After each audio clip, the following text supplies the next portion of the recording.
votre prochain séjour en famille ou entre amis, le domaine du Berceau de Moïse vous accueille. Situé dans un lieu calme et une végétation luxuriante, le Berceau de Moïse vous propose des appartements tout confort, du T2 au T4, climatisés avec une magnifique terrasse.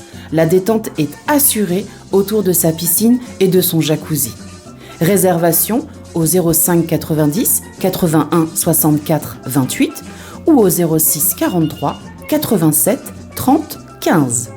Possibilité de privatiser le domaine pour vos événements familiaux et professionnels. Hexagone, actualité.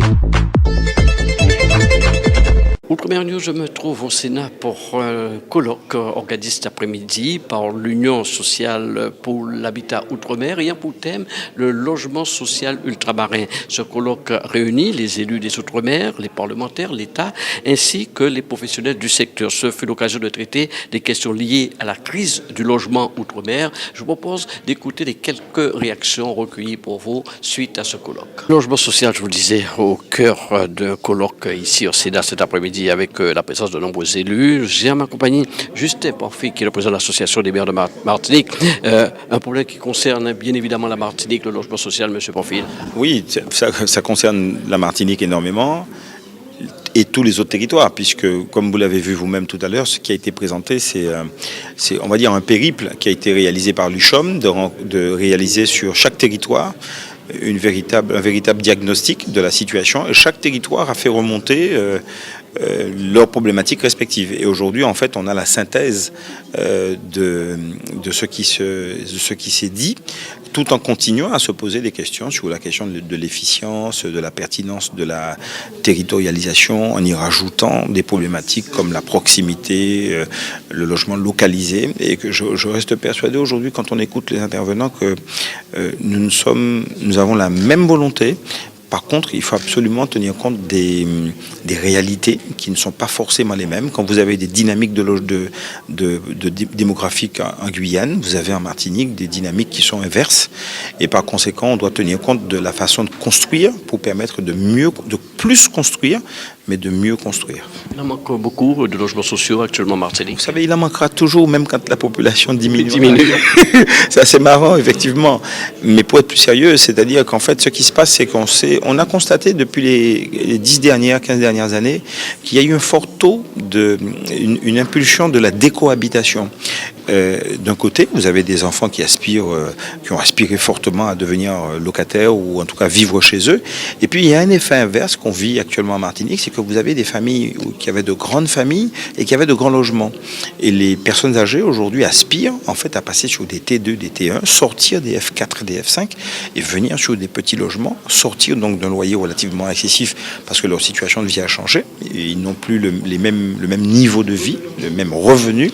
Et par conséquent, c'est faire en sorte d'adapter le logement à des réalités de vie, tant pour des étudiants, parce que vous avez des villes en Martinique qui construisent pour les étudiants, ou pour des personnes, les seniors, parce que les seniors aujourd'hui aspirent. Alors vous avez deux types, vous avez les seniors indépendants, donc qui continuent à avoir une vie normale, aller à la poste, au laboratoire, et puis ceux qui sont un peu plus dépendants, qui sont dans des espaces médicalisés. Donc c'est-à-dire qu'il faut vraiment tenir compte de tout le panel de types de public à loger pour pouvoir bien loger ces personnes-là. Monsieur Sapoti, il y a un thème, logement social, qui intéresse véritablement et vraisemblablement la Guadeloupe. Qui intéresse la Guadeloupe comme ça intéresse les autres territoires ultramarins.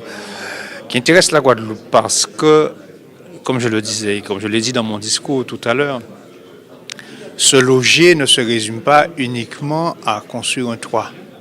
Se loger, c'est habiter son pays. Et comment on habite son pays doit répondre à des politiques publiques et à des besoins. Or, aujourd'hui, on a l'impression que c'est le pays qui s'adapte aux incitations financières qui existent, à la réglementation qui existe, et non les incitations financières et la réglementation qui répondent aux besoins du pays. Donc il faut inverser cette logique, puisque le logement, l'habitat, c'est 1, habiter où? C'est 2, construire comment? C'est 3, construire pour qui? C'est 4, quels sont les équipements qui vont être là où on va construire. Est-ce qu'il y aura des écoles? Est-ce qu'il y aura des petits commerces? Est-ce qu'il y aura des équipements sportifs, des équipements de loisirs, etc. Et puis, est-ce qu'on va construire aujourd'hui uniquement pour des familles? Est-ce qu'il ne faut pas penser, pour une Guadeloupe vieillissante, à construire aussi pour les seniors?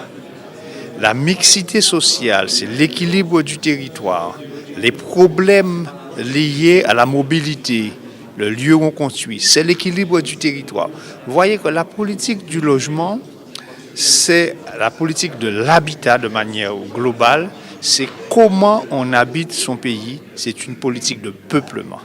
Soit on fait des Guadeloupéens des locataires de leur pays, ou soit on fait des Guadeloupéens des propriétaires de leur pays. Ça, c'est un choix aussi fondamental. Les propriétaires, selon votre option, ce serait mieux que d'être locataire? Mais propriétaire, c'est beaucoup mieux. Pourquoi? Parce que celui qui est propriétaire, il est beaucoup plus responsable. Il est responsable déjà par rapport à son vécu, mais il est responsable parce qu'il sait qu'il va laisser un bien à sa famille. Donc il prend soin de son logement, il prend soin de son environnement. Et puis, être propriétaire de son logement, c'est aussi être propriétaire d'un petit bout de son pays. Donc, politiquement, il devient un citoyen de manière générale plus impliqué dans la vie publique. Quel est le taux en matière de logements sociaux? Il en manque beaucoup, il en faudra construire davantage? Il en manque beaucoup. Et le problème aujourd'hui, c'est que beaucoup de communes n'arrivent pas à atteindre les objectifs qui sont fixés, c'est-à-dire 25%. Moi, je suis dans une commune qui a dépassé le taux, on est à 30%. Mais ceci dit, il y a une contradiction quand même. On n'atteint pas les 25%, mais on a beaucoup de logements vacants. Ça veut dire qu'il y a un problème. Ça veut dire qu'entre l'offre et la demande, ça ne matche pas. Ça ne matche pas. Pourquoi ça ne matche pas? Peut-être que le type de logement qu'on construit ne répond pas à la demande des gens. Peut-être qu'aujourd'hui, que les zones là où on construit ne répondent pas à la demande des gens. Peut-être aussi qu'il y a une rotation, ce qu'on appelle un turnover trop important. Donc ça veut dire qu'il y a des problèmes qu'il faut chercher à comprendre. Mais il y a un problème de qualité par rapport lié au problème de quantité. En quantité, il nous en manque. Mais pourtant, on a beaucoup de logements vides. Outremernews.fr, le site de l'actualité Outre-mer, 24 heures sur 24 et 7 jours sur 7. Retrouvez la chaîne Outremer News sur YouTube.